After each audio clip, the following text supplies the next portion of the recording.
Dans un petit village africain, vivaient deux amis inséparables, Kossi et Sena. Depuis l'enfance, ils faisaient tout ensemble.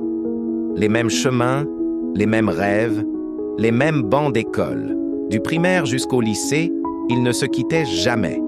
Et le jour où ils ont obtenu leur baccalauréat avec mention, le village entier célébra leur réussite. Mais la vie allait les séparer.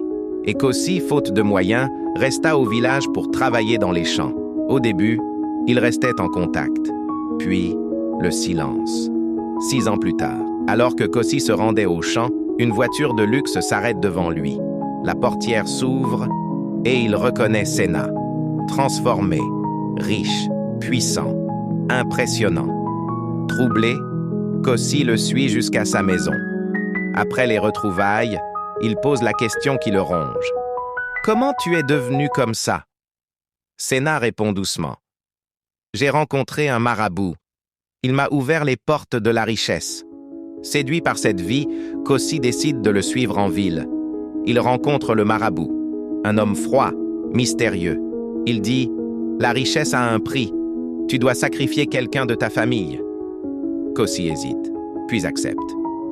Un oncle, puis un autre membre de la famille, puis son propre père. À chaque sacrifice, sa richesse explose. Mais ce n'était que le début. Il revient au village voir sa mère.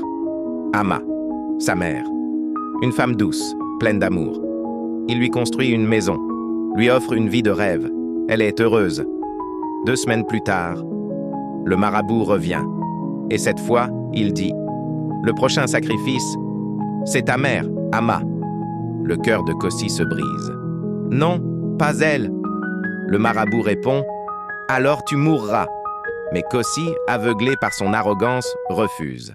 Cette nuit-là, quelque chose entre dans sa maison. Invisible, sombre, terrifiant.